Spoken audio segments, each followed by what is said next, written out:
Oke, assalamualaikum warahmatullahi wabarakatuh. Salam sejahtera buat kita semua. Oke, akhirnya saya kembali lagi memberikan konten-konten video tutorial-tutorial mengenai Microsoft Office, kemudian pemrograman dasar serta dasar desain-desain grafis yang pastinya nanti akan berguna ya di kehidupan yang akan datang, di masa yang akan datang. Oke, pada kesempatan kali ini saya akan membuat sebuah video tutorial rumus-rumus yang biasa keluar atau biasa digunakan di lapangan pekerjaan. Ya, khususnya di bagian akunting, di bagian perkantoran. Oke, tidak nunggu lama lagi. Daripada kalian penasaran, kita langsung saja. Oke, sebelum kita masuk ke video utama kita atau video tutorial kita, terima kasih yang sudah subscribe. Kemudian terima kasih juga yang sudah like, komen, share. Ya, semua itu sebuah semangat buat saya untuk mengupdate video-video yang terbaru. Yang belum subscribe silahkan di subscribe. Yang belum komen silahkan komen. Takutnya ada masukan, oh iya gimana sih buat rumus ini, oh iya gimana sih buat cara mencari ini, cara mencari itu, silahkan saja komen. Kalau misalkan bermanfaat ya silahkan kalian share. Kalau misalkan kalian ngerasa ini oh iya sesuai dengan kebutuhan atau sesuai yang saya inginkan, silahkan di like. Oke, langsung saja kita ke lembar kerja, rumus-rumus yang biasa digunakan di lapangan kerja. Nah, di sini tampilan Microsoft Excel. Nah, sebelumnya dari Microsoft Excel sudah saya jelaskan bagaimana cara memulai awal menjalankan Microsoft Excel. Nah, di sini kita yang pertama menggunakan rumus sum. Nah, rumus sum biasa digunakan untuk mencari jumlah data dari keseluruhan rank. Ya, sekali lagi, sum mencari jumlah data dari keseluruhan rank. Namun kalau misalkan bagi saya biar mempermudah, dari keseluruhan baris. Kalau saya, nah di sini ada yang mengatakan ini kolom, kemudian ini rank.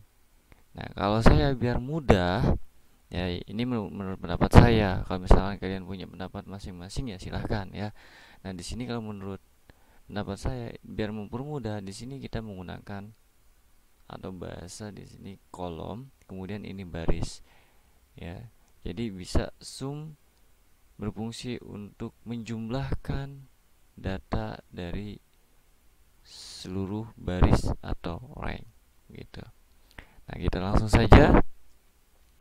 Nah, di sini udah ada lembar kerja yang udah saya siapkan sebelumnya.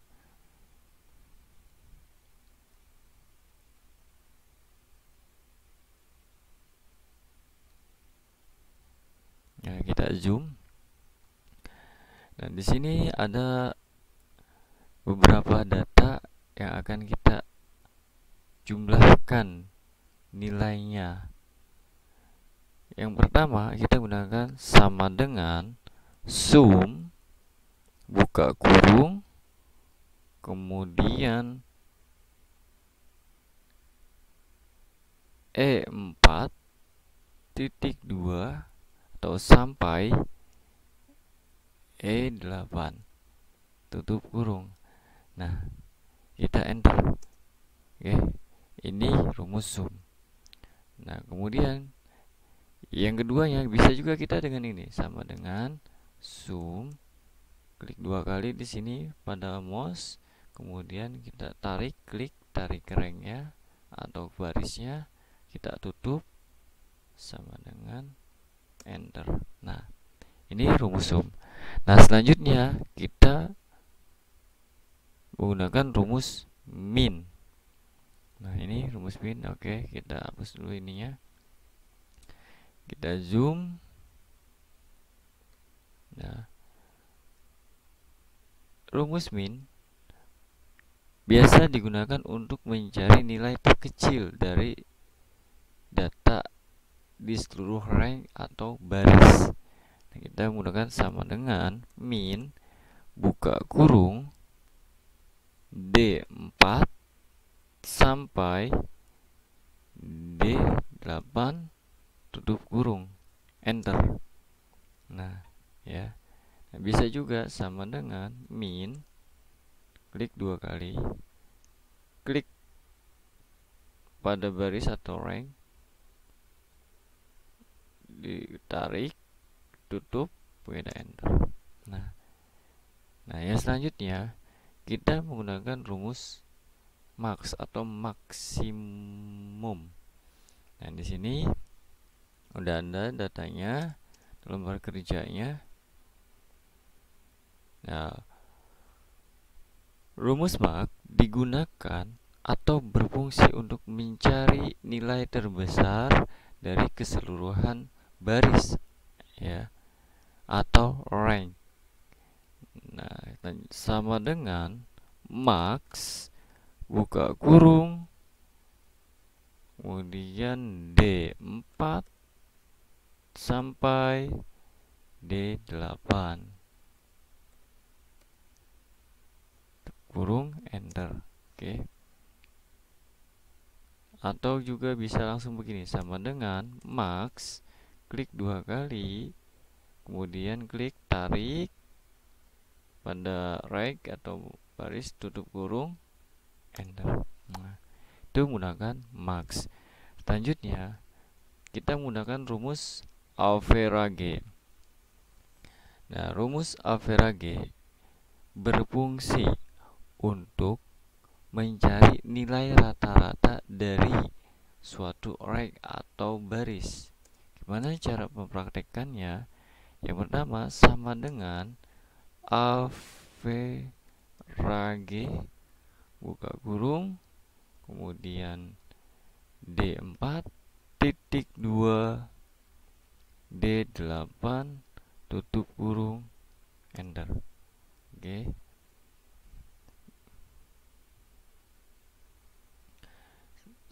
Atau bisa juga dengan sama dengan average 2 kali, klik di sininya di barisnya atau ranknya, ditarik sampai bawah, tutup kurung, kita enter. Nah, oke, selanjutnya kita menggunakan rumus count. Nah, di sini rumus count ini mencari jumlah data pada rank atau baris.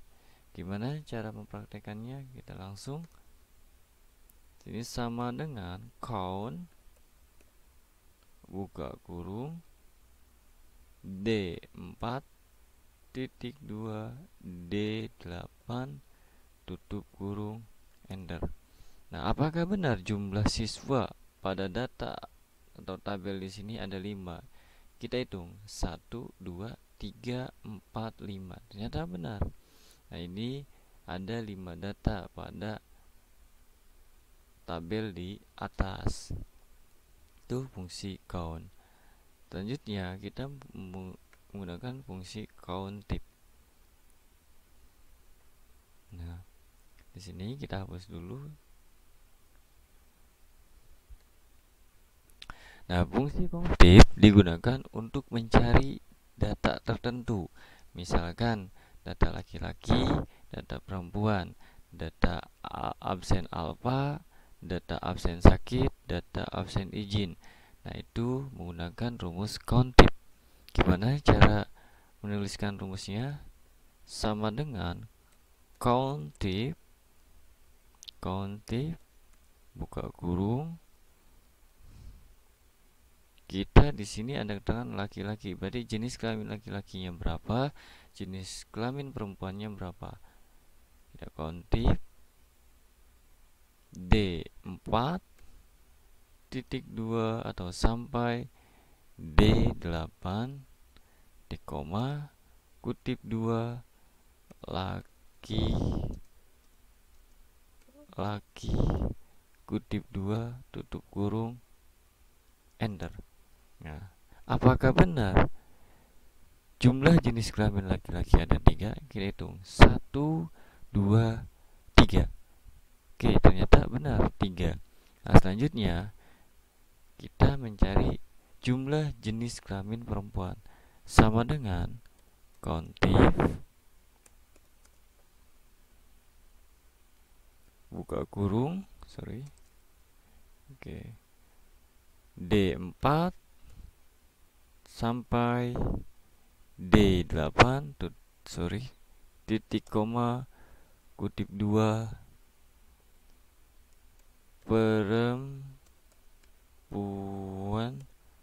kutip 2 tutup kurung enter. Apakah benar jenis kelamin perempuan ada 2? 1, 2. Nah, ternyata benar. Nah, itu fungsi dari countip. Nah, jika kita mencari kondisi atau keterangan lainnya bisa, ya, tinggal kita rubah di sininya, ya. Ini kenapa laki-laki? Karena kita mencari jenis kelamin laki-laki. Nah, ada beberapa hal yang harus kita ketahui dalam penulisan rumus. Nah, terkadang di dalam penulisan rumus, kalau yang saya kasih di video ini, kita menggunakan titik koma. Nah, titik koma yang modelnya seperti ini, ya, bukan titik koma yang kayak gini, ya, tapi yang ini. Nah, titik koma, kemudian kutip 2. Kutip 2 bukan berarti yang kutip 2 yang model seperti ini, 1, 2, bukan, tapi yang petik 2 model seperti ini, ya. Nah, kemudian ada juga dari versi laptop, komputer, terkadang ada yang menggunakan titik koma, kadang juga cuma menggunakan koma. Nah, ketika kita menggunakan koma, wah, ternyata kita error di sini, ya. Nah, berarti ini menggunakan titik koma, ya. Begitupun sebaliknya, apabila kita menggunakan titik koma ternyata tidak bisa atau timbul pesan yang kayak tadi, berarti gunakan koma.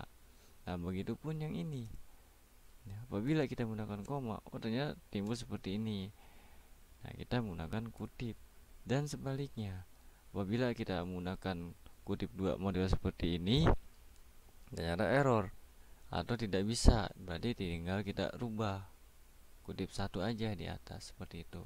Oke, kita lanjutkan. Itu hal yang harus diperhatikan dalam penulisan rumus di dalam Microsoft Excel, ya. Selanjutnya kita menggunakan rumus aritmatika. Kita hapus dulu ininya.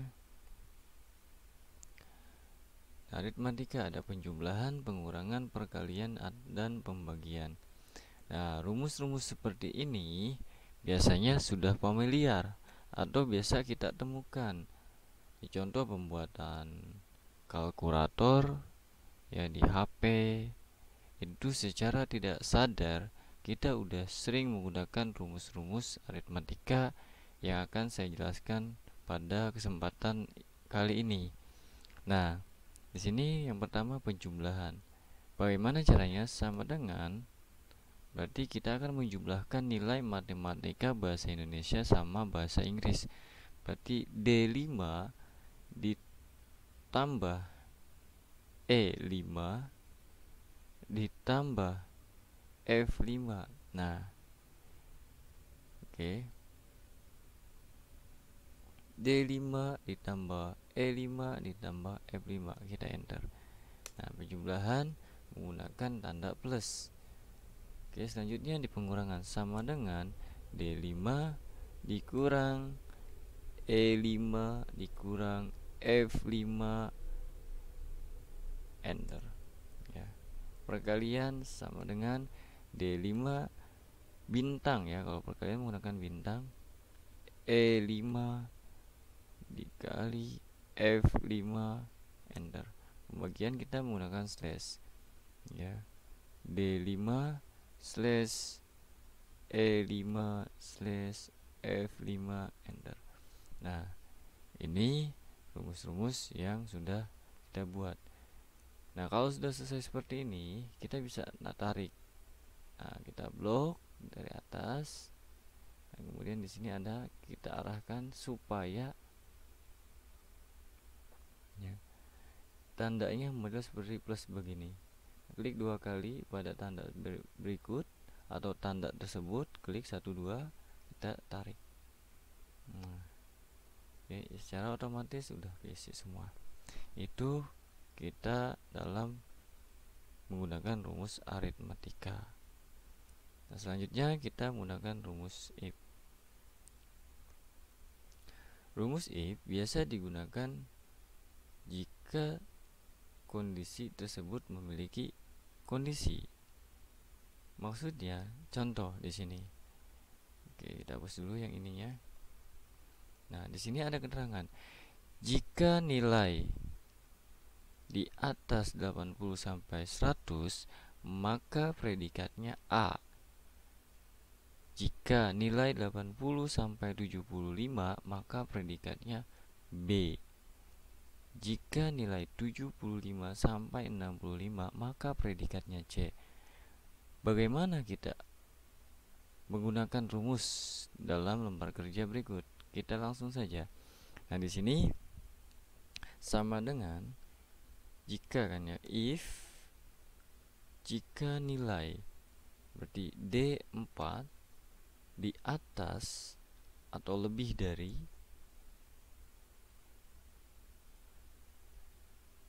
90, maka predikat A.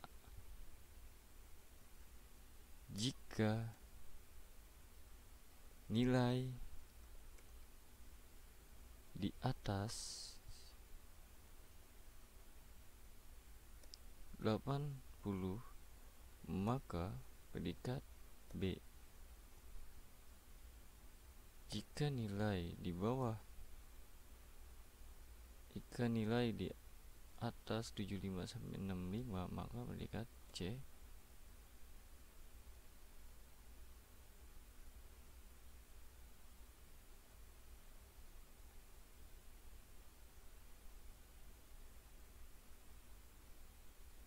Oke, kita enter.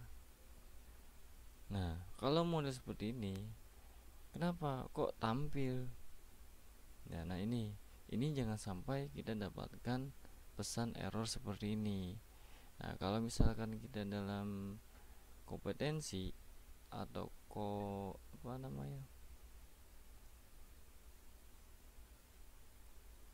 kompetisi ya, kompetisi atau bersaing, ini dianggapnya gagal. Ya. Nah, ini C. Ya. Kita coba ini C, kemudian kita ganti ininya 100 jadi A, kemudian 80 jadi B, 75 jadi C ya. Nah, ini ya. Berarti kita sama dengan, saya ulangi lagi, tadi tampil namanya pesan model seperti itu. Dikatakan gagal kalau misalkan kita sedang berkompetensi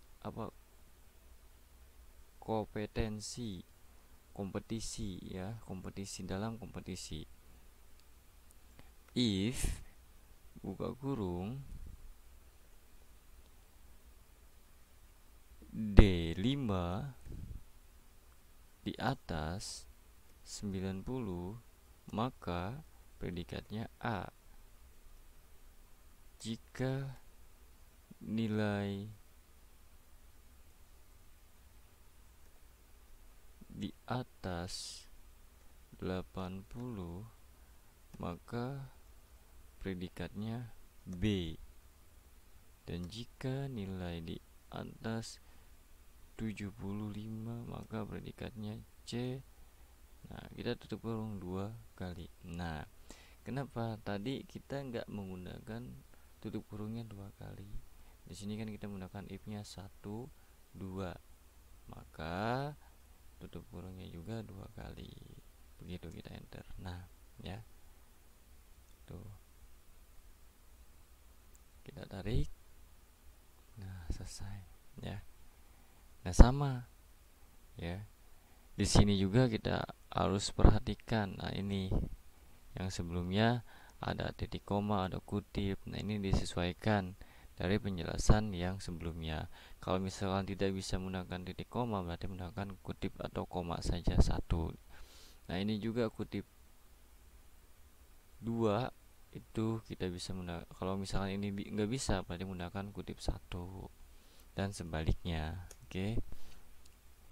Nah, kemudian selanjutnya kita menggunakan fungsi re. Kita hapus dulu yang ini contohnya, ya. Hapus dulu. Di sini kita buat jangan lupa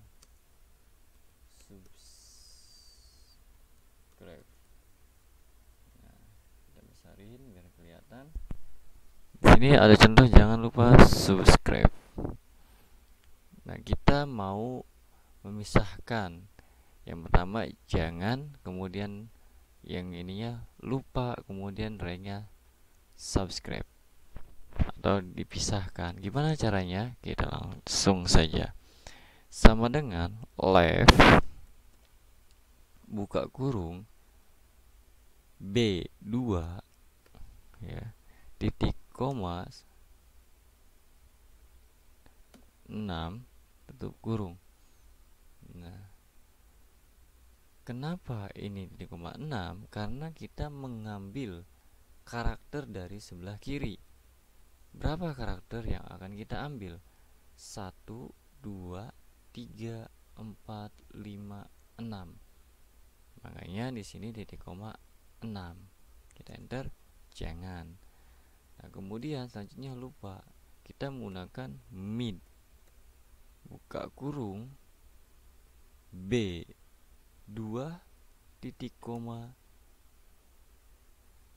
1 2 3 4 5 6 7 8 titik koma 4 tutup kurung. Nah, dari mana 8? Kalau menurut saya nih ya. Nah, kalau menurut saya kita melewati dari depan berapa, kita ngambil mau berapa. Dari depan kita melewati berapa karakter, kemudian kita mengambil berapa karakter. Nah, kalau lupa itu kan mengambil 4 karakter. LUVA 1 2 3 4. LUVA 4 karakter. Melewati 1 2 3 4 5 6 7. Nah, di sini kita menggunakan 7. Nah, kenapa bisa 7? Kita hitung 1 2 3 4 5 6 7. Pas di karakter atau di huruf L tetap dihitung 7. 4 dihitung juga L-nya 1 2 3 4. Kita enter, lupa. Oke. Nah, selanjutnya kita menggunakan rumus re.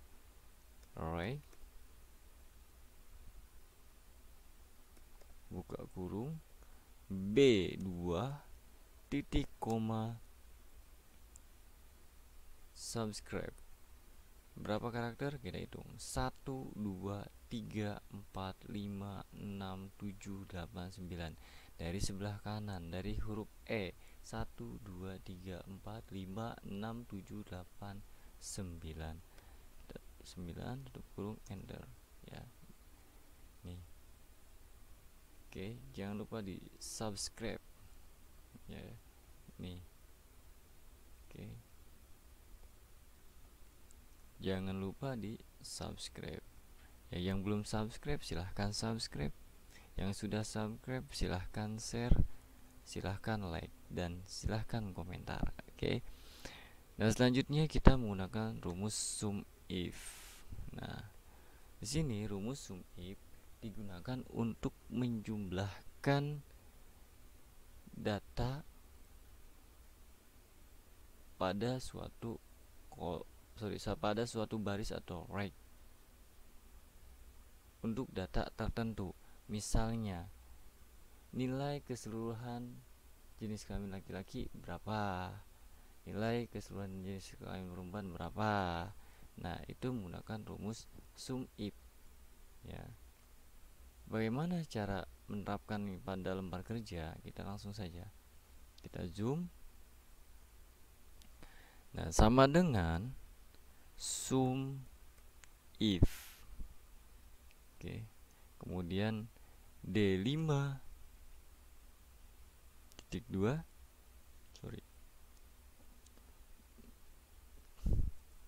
D4 ya, kita kan mulainya dari D4 di sini. Titik 2 D8 titik koma. Oke, kutip 2 lagi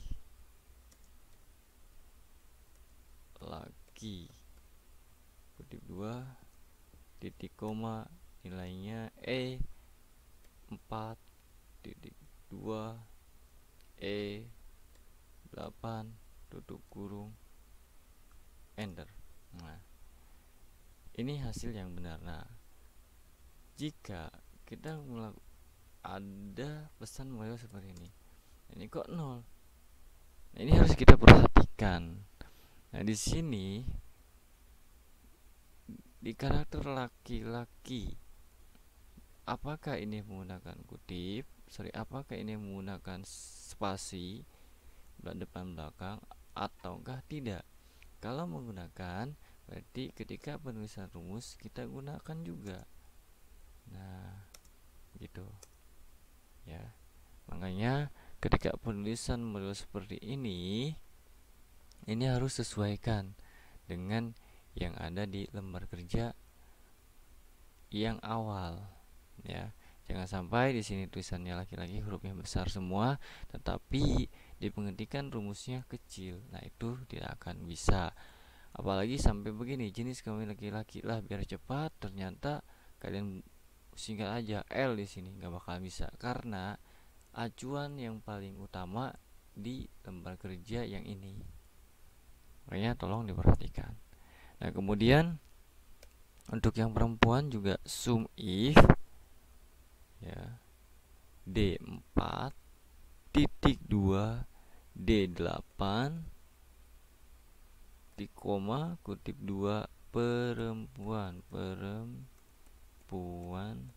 kutip 2 titik koma E4 E8 tutup kurung enter. Nah, ya, ini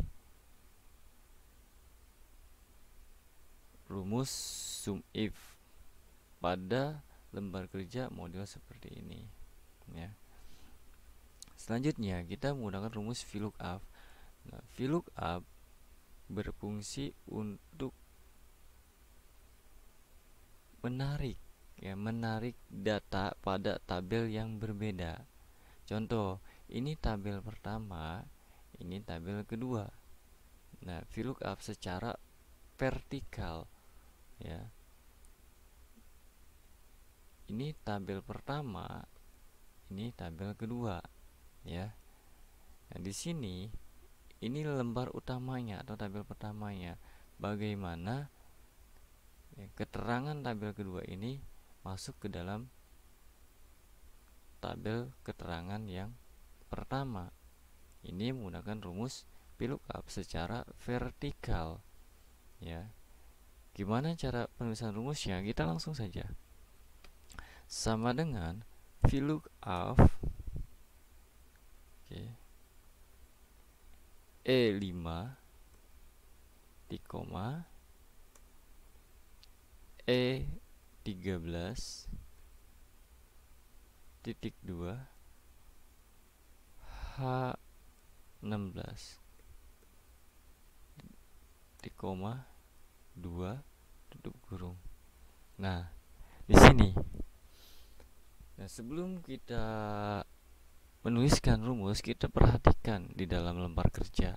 Nah, di lembar kerja ini kalau misalnya rumus VLOOKUP, apakah ada tabel yang sama dengan tabel awal ini ya. Nah, di sini kan ada kode golongan 2, golongan 3. Nah, berarti ini ada sama nih, mana nih, golongan 1, golongan 2, golongan 3 dan kode jurusan. Yang ini kode jurusan. Ya, harus diperhatikan dulu. Berarti ini menggunakan VLOOKUP dari vertikal kan, dari samping kiri ke samping kanan ya. Nah, ini 2 dari mana? Kita hitung kode golongan 1, golongan 2, golongan 3. Ini menggunakan 4 tabel. 1, 2, 3, 4. Ketika golongan 1, kenapa 2? Karena tabelnya posisinya yang kedua. Kalau kita hitung dari samping sini ke samping sini, 1, 2, kita enter ya. Apakah benar 350.000 untuk kode jurusan 101? Ternyata benar ya.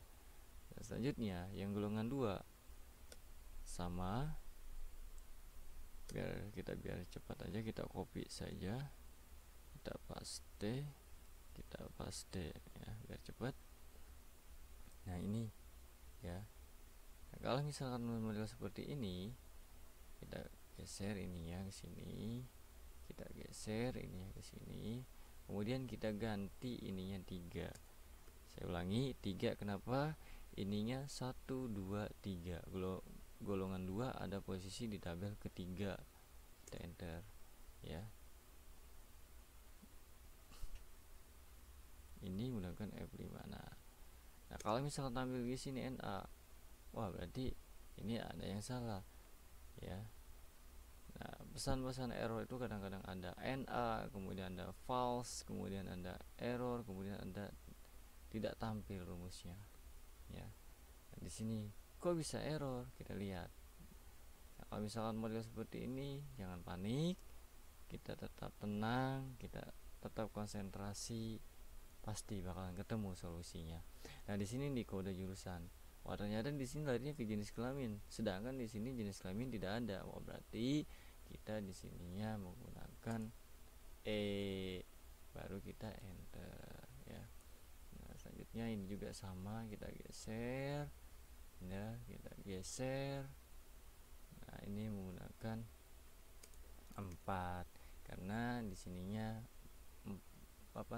barisnya atau tabelnya keempat, dari samping sini ke samping sini. Ininya menggunakan ya, kita enter.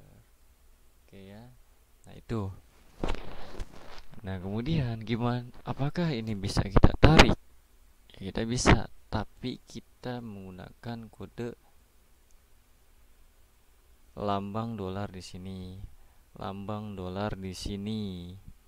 Kita enter. Ini juga kita kasih lambang dolar di sini, lambang dolar di sini, atau bisa juga tekan F4 pada keyboard. Ini lambang dolar, enter. Nah, kita blok, kemudian kita tarik, say ya. Nah, selanjutnya kita menggunakan rumus lookup. Nah, lookup mencari data dari tabel yang berbeda secara horizontal, dari atas ke bawah. Kalau tadi lookup dari samping ke kiri, samping kiri ke samping kanan. Ya, ini dari atas ke bawah. Nah, di sini ada lembar kerja jurusan diskon.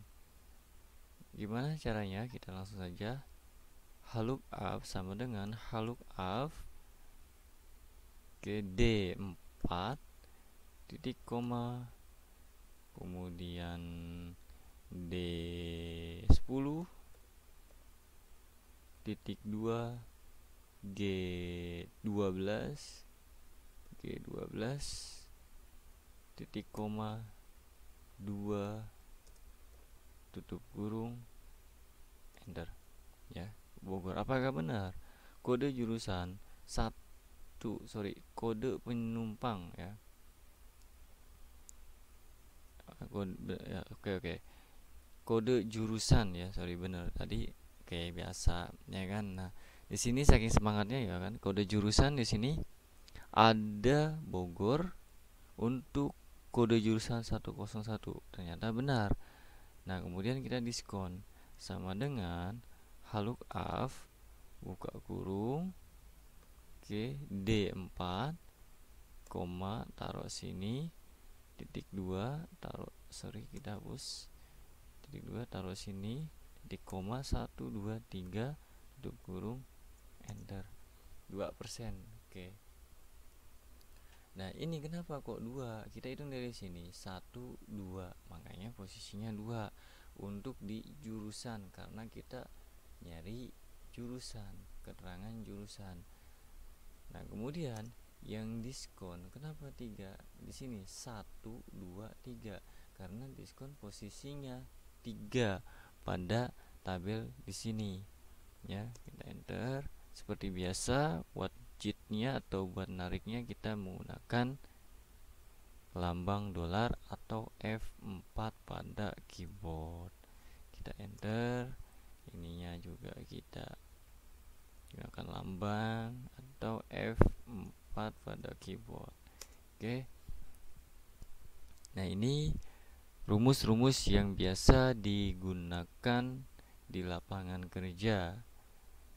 Ya, yang sering digunakan di lapangan kerja khususnya di bagian akunting, kemudian di bagian administrasi, kemudian bagian perkantoran, bagian pendataan. Nah, ini yang biasa digunakan. Ada rumus sum, rumus min, rumus max, rumus average, count, countif, aritmatika, ada if, reg, mid, left, sum if, VLOOKUP, HLOOKUP. Nah, ini rumus-rumus yang biasa digunakan di lapangan kerja. Oke, mungkin sampai sini video tutorial pada kesempatan ini. Mudah-mudahan bermanfaat. Oke, jangan lupa sekali lagi